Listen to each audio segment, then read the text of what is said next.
नमस्कृत्य नरं चैव नरोत्तमं देवीं सरस्वतीं व्यासं ततो जयमुदीरयेत्।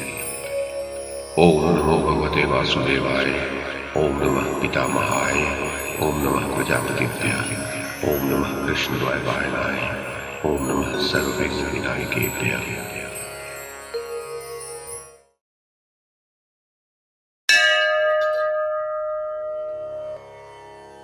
वैशंपायन जी कहते हैं, कुरुनंदन जन्मेजय दुर्योधन के अपने मंत्रियों, बंधु बांधवों और मित्रों सहित वहां से उठकर चले जाने पर पितामह भीष्म ने कहा, राजकुमार दुर्योधन बड़ा दुष्ट चित्त है।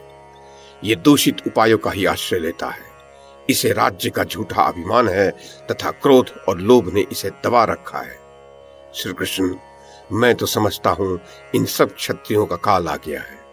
इसी से अपने मंत्रियों सहित ये सब दुर्योधन का अनुसरण कर रहे हैं। जन्मेजय, भीष्म की ये बातें सुनकर श्री कृष्ण ने कहा, कौरवों में जो वयोवृद्ध हैं उन सभी की यह बड़ी भूल है कि वे ऐश्वर्य के मद से उन्मत्त दुर्योधन को बलात् बंदी नहीं बना ले रहे। इस विषय में मुझे जो बात स्पष्टतया हित की जान पड़ती है वो मैं आपसे कह देता हूं। आपको यदि वह अनुकूल और रुचिकर जान पड़े तो कीजिएगा। देखिए, भोजराज उग्रसेन का पुत्र कंस बड़ा दुराचारी और दुर्बुद्धि था। उसके पिता के जीवित रहते उनका राज्य छीन लिया था। अंत में उसे प्राणों से हाथ धोना पड़ा। अतः आप लोग भी दुर्योधन, कर्ण, शकुनी और दुशासन, इन चारों को बांधकर पांडवों को सौंप दीजिए। कुल की रक्षा के लिए एक पुरुष को, ग्राम की रक्षा के लिए कुल को, देश की रक्षा के लिए ग्राम को और अपनी रक्षा के लिए समस्त पृथ्वी को त्याग देना चाहिए। इसलिए आप लोग भी दुर्योधन को बंदी बनाकर पांडवों से संधि कर लीजिए। इससे आपके कारण इन सब क्षत्रियों का नाश तो न होगा। जन्मेजय, राजन, श्री कृष्ण की यह बात सुनकर राजा धृतराष्ट्र ने विदुर से कहा, विदुर, तुम परम बुद्धिमती गांधारी के पास जाओ और उसे यहां लिवा लाओ। मैं उसके साथ दुरात्मा दुर्योधन को समझाऊंगा। जन्मेजय, तब विदुर जी दीर्घदर्शिनी गांधारी को सभा में ले आए। उससे धृतराष्ट्र ने कहा, गांधारी, तुम्हारा यह दुष्ट पुत्र मेरी बात नहीं मानता। इसने अशिष्ट पुरुषों के समान सब मर्यादा छोड़ दी है। देखो, अपने हितैषियों की बात न मानकर इस समय वह अपने पापी और दुष्ट साथियों सहित सभा से चला गया है। जन्मेजय, पति की यह बात सुनकर यशस्विनी गांधारी ने कहा, राजन, आप पुत्र के मोह में फंसे हुए हैं। इस कारण इस विषय में तो आप ही अधिक दोषी हैं। आप यह जानकर भी कि दुर्योधन बड़ा पापी है, उसी के बुद्धि के पीछे चलते रहे हैं। दुर्योधन को तो काम, क्रोध और लोभ ने अपने चंगुल में फंसा रखा है। अब आप बलात् भी उसे मार्ग से नहीं हटा सकेंगे। आपने उस मूर्ख, दुरात्मा, कुसंगी और लोभी पुत्र को बिना कुछ सोचे समझे राज्य की बागडोर थमा दी। उसी का आप ये फल भोग रहे हैं। आज अपने घर में जो फूट पड़ रही है, आप उसकी उपेक्षा क्यों कर रहे हैं?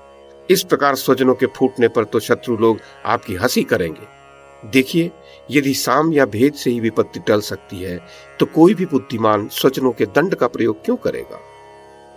जन्मेजय, उसके पश्चात राजा धृतराष्ट्र और गांधारी के कहने से विदुर जी दुर्योधन को फिर सभा में ले आए। दुर्योधन के नेत्र क्रोध से लाल हो रहे थे और वह सर्प के समान फुफकारे सी भर रहा था। किंतु उस समय माता क्या कहती है ये सुनने के लिए वह पुनः राजसभा में आ गया। तब गांधारी ने दुर्योधन को झिड़कते हुए संधि करने के लिए कहा, दुर्योधन, मेरी ये बात सुनो। इससे तुम्हारा और तुम्हारी संतान का हित होगा तथा भविष्य में भी तुम्हें सुख मिलेगा। तुमसे तुम्हारे पिता भीष्म जी, द्रोणाचार्य, कृपाचार्य और विदुर जी ने जो बात कही है उसे तुम स्वीकार लो। यदि तुम पांडवों से संधि कर लोगे तो सच मानो इससे पितामह भीष्म की, पिताजी की, मेरी और द्रोणाचार्य आदि अपने हितैषियों की तुम्हारे द्वारा बड़ी सेवा होगी। राज्य को पाना, बचाना और भोगना अपने वश की बात नहीं है। जो पुरुष जितेंद्रिय होता है वही राज्य की रक्षा कर सकता है। काम और क्रोध तो मनुष्य को अर्थ से च्युत कर देते हैं। हाँ, इन दोनों शत्रुओं को जीत कर तो राजा सारी पृथ्वी को जीत सकता है। देखो, जिस प्रकार उद्दंड अश्व मार्ग में ही मूर्ख सारथी को मार डालते हैं, उसी प्रकार यदि इंद्रियों को वश में न रखा जाए तो वे मनुष्य का नाश करने के लिए पर्याप्त होते हैं। जो पुरुष पहले अपने मन को जीत लेता है, उसकी अपने मंत्रियों और शत्रुओं को जीतने की इच्छा भी व्यर्थ नहीं जाती। इस प्रकार इंद्रियां जिसके वश में हैं, मंत्रियों पर जिसका अधिकार है, अपराधियों को जो दंड दे सकता है और जो सब काम सोच समझ कर करता है, उसके पास चिरकाल तक लक्ष्मी बनी रहती है।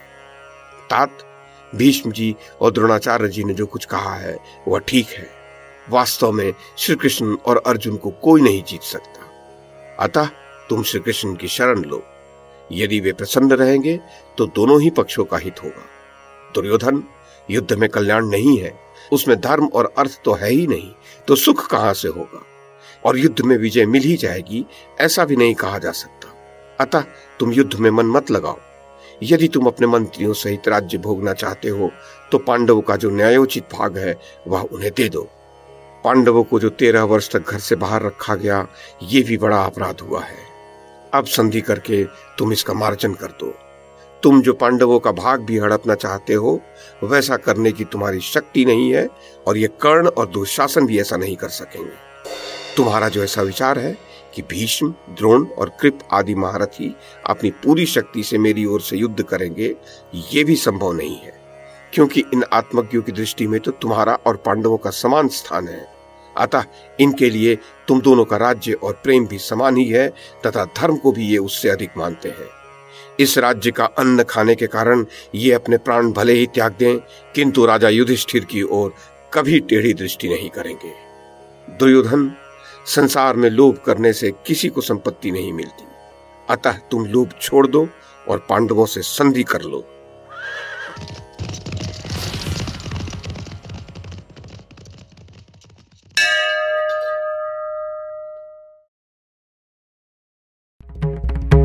YouTube के माध्यम से महाभारत की कथा को एक श्रृंखला के रूप में प्रस्तुत करने का हमारा ये प्रयास यदि आपको सराहनीय लगा हो तो कृपया इस कड़ी को लाइक और शेयर करें, चैनल को सब्सक्राइब करें और बेल आइकन को दबाएं। साथ में अन्य लोगों को भी देखने के लिए प्रेरित करें।